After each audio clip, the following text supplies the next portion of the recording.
Malari Malapetaka 15 Januari 1974.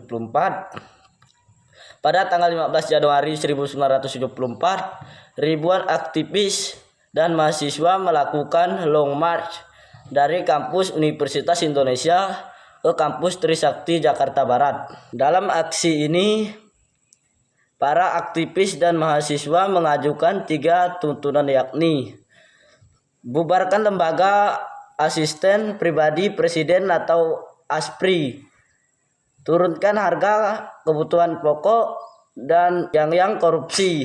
Namun aksi ini mengakibatkan kerusuhan, alhasil ratusan kendaraan buatan Jepang hangus dibakar massa. Gedung-gedung dan toko-toko juga dijarah dan dibakar oleh massa.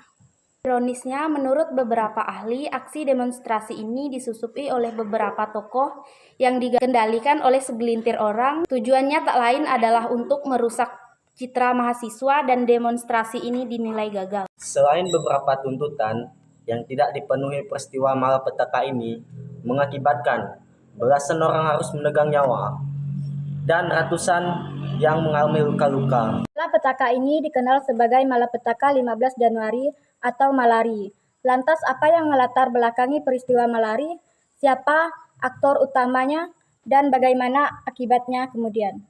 Pada tanggal 14 Januari 1974, Perdana Menteri Jepang Kakui Tanaka mendarat di Jakarta untuk melakukan pertemuan dengan Presiden Soeharto, dan keesokan harinya pada tanggal 15 Januari 1974 pertemuan dilakukan di Istana Presiden.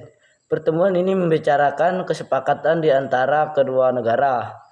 Salah satunya tentang penanaman investasi asing Jepang di Indonesia.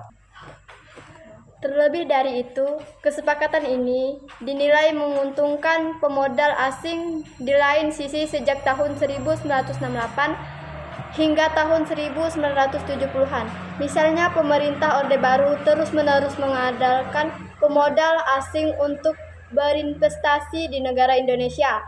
Alhasil hal ini sangat merugikan rakyat, dan oleh karenanya saat Jepang Dan Indonesia melakukan kesepakatan, ribuan aktivis dan mahasiswa melakukan protes kepada pemerintahan dengan aksi demonstrasi.